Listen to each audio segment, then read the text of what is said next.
ಅಂತೂ ಇಂತೂ ಇವತ್ತು ನಾನು ಎಲೆಕ್ಟ್ರಿಕಲ್ ಇಂಜಿನಿಯರ್ ಅಂತ ಪ್ರೂವ್ ಮಾಡೇ ಬಿಟ್ಟೆ. ಬೆಳಗ್ಗೆ ನಾನೆದ್ದು ರಗ್ಗನ್ನ ನೀಟಾಗಿ ಮಡ್ಚಿಟ್ಟೆ.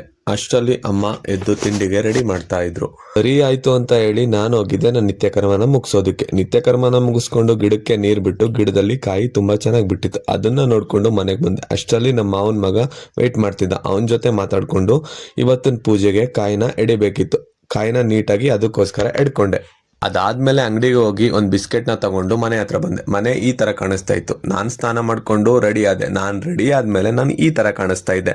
ಅಲ್ಲಿಂದ ನಾವು ಹೋಗ್ಬೇಕಾಗಿದ್ದೆ ನಮ್ಮ ಮನೆ ದೇವಸ್ಥಾನಕ್ಕೆ ಹೋಗ್ಬೇಕಾದ್ರೆ ಅಮ್ಮ ಗೇಟ್ ಬಾಗಲ್ನ ತೆಗೆದ್ಲು. ಅಲ್ಲಿಂದ ನಾವು ಡೈರೆಕ್ಟ್ ಆಗಿ ಬಂದಿದ್ದೆ ನಮ್ಮ ಮನೆ ದೇವಸ್ಥಾನಕ್ಕೆ. ನಮ್ಮ ಮನೆ ದೇವರು ಯಾವುದು ಅಂತಂದ್ರೆ ಬಳ್ಳಕ್ಕಿ ಬಸವೇಶ್ವರ. ಅಲ್ಲಿ ಪೂಜೆನ ಮುಗಿಸ್ಕೊಂಡು ನಾವು ಬಂದಿದ್ದೆ ನಮ್ಮ ಮನೆ ಕಡೆ. ನಾನ್ ಬೆಳಿಗ್ಗೆ ತಿಂಡಿಗೆ ಅನ್ನ ಮತ್ತೆ ಬದನೆಕಾಯಿ ಬಜ್ಜಿನ ತಿಂದೆ. ಬದನೆಕಾಯಿ ಬಜ್ಜಿನ ಹಳ್ಳಿ ಜನ ತುಂಬಾ ಟೇಸ್ಟ್ ಮಾಡಿರ್ತಾರೆ. ಅಷ್ಟರಲ್ಲಿ ಅಮ್ಮನ ಫ್ರೆಂಡ್ ಬಂದಿದ್ರು. ಅಮ್ಮ ಅವ್ರ ಜೊತೆ ಮಾತಾಡ್ತಾ ಇದ್ರು. ಅಲ್ಲಿಂದ ನಾವು ನೆಕ್ಸ್ಟ್ ಓಡ್ಬೇಕಾಗಿದ್ದೆ ಸಿಟಿ ಕಡೆ. ಅದಕ್ಕೋಸ್ಕರ ನಮ್ಮ ಗಾಡಿನ ಎತ್ಕೊಂಡು ನಾನು ಹೊರಗಡೆ ಬಂದು ನಿಂತೆ.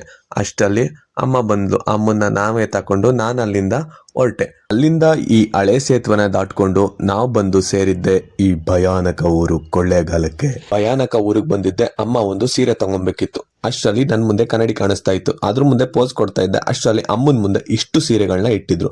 ಅದರಲ್ಲಿ ಅಮ್ಮ ಈ ಸೀರೆನ ಸೆಲೆಕ್ಟ್ ಮಾಡಿದ್ರು.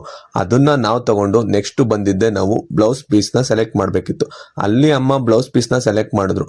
ಅಲ್ಲಿಂದ ನಾವು ಹೊರಡ್ಬೇಕಾದ್ರೆ ಶಾಂತಿ ಟಾಕೀಸ್ ಹತ್ರ ಡೆವಿಲ್ ಮೂವಿ ಪೋಸ್ಟ್ಗಳು ರಾರಾಜಿಸ್ತಾ ಇದ್ವು. ಅದನ್ನ ನೋಡ್ಕೊಂಡು ನಾವು ಕೊಳ್ಳೇಗಾಲಕ್ಕೆ ಬಾ ಹೇಳಿ ನಾವು ಮನೆಗೆ ಬರೋ ಅಷ್ಟರಲ್ಲಿ ತೊಳ್ಸಮ್ಮ ಇದನ್ನ ರಿಪೇರಿ ಮಾಡಕ್ಕೆ ತಗೊಂಬಂದಿಟ್ಟಿದ್ಲು. ಯಾಕೆ ಅಂತಂದ್ರೆ ಈ ಫ್ಯಾನು ನೀಟಾಗಿ ರನ್ ಆಗ್ತಾ ಇರ್ಲಿಲ್ಲ. As A non electrical engineer ಆದ್ರಿಂದ ನಾನು ಎಲ್ಲನೂ ನೀಟಾಗಿ ಓಪನ್ ಮಾಡಿ ಅರಸಾಹಸನೆಲ್ಲ ಪಟ್ಟು ನಾನು ಕೊನೆಗೂ ಈ ಫ್ಯಾನ್ ರೆಡಿ ಮಾಡಿದೆ. ಫ್ಯಾನು ಕೊನೆಗೂ ನೀಟಾಗಿ ರನ್ ಆಗೇ ಹೋಯ್ತು. ಆದ್ಮೇಲೆ ನಮ್ ಈ ಸುಂದರವಾದ ಮನೆಗೆ ಬಾಯಿ ಹೇಳ್ಕೊಂಡು ಲಗೇಜ್ನೆಲ್ಲ ಪ್ಯಾಕ್ ಮಾಡ್ಕೊಂಡು ಅದನ್ನ ಗಾಡಿಯಲ್ಲಿ ತುಂಬಿಕೊಂಡು ಅಲ್ಲಿಂದ ನಾವು ಹೊರಟು. ನಮ್ ಗಾಡಿನೇ ಸ್ಪೀಡ್ ತೋರಿಸ್ತಾ ಇತ್ತು. ಅದ್ರಲ್ಲಿ ಬೇರೆ ಇದು ಸ್ಪೀಡ್ ತೋರಿಸ್ತಾ ಇತ್ತು. ಅನ್ನೆಸೆಸರಿ ನಮ್ ದುಡ್ಡನ್ನ ವೇಸ್ಟ್ ಮಾಡ್ತಿದ್ದಾರೆ ಸರ್ಕಾರ ಅಂತ ನಾನು ಅನ್ಕೊಂಡೆ. ಆದ್ಮೇಲೆ ಅಮ್ಮನ ಮನೆಗೆ ಬಿಟ್ಬಿಟ್ಟು ಇಲ್ಲಿ ನಮ್ಮ ಅಕ್ಕನ ಮಗ ಮತ್ತೆ ನಮ್ಮ ಅಣ್ಣ ವೇಟ್ ಮಾಡ್ತಾ ಇದ್ದ. ಅವ್ರ ಜೊತೆ ನಾವು ಹೋಗಿದ್ದೆ ನಮ್ಮ ಅಕ್ಕನ ಮನೆಗೆ. ಅಲ್ಲಿಂದ ಬಂದು ನಮ್ಮ ಪಾಪು ಜೊತೆ ನಾವು ಮಾತಾಡ್ಕೊಂಡು ತಲಾಟೆ ಆಡ್ಕೊಂಡು ನಾವು ಸ್ಟಾರ್ಟ್ ಮಾಡಿದ್ದೆ ನಮ್ಮ ಅಕ್ಕನ ಬರ್ಡೇ. ನಮ್ಮ ಅಕ್ಕನ ಬರ್ಡೇನ ಮುಗಿಸ್ಕೊಂಡು ಇವತ್ತೊಂದು ದಿನನೇ ಎಂಡ್ ಮಾಡಿದೆ.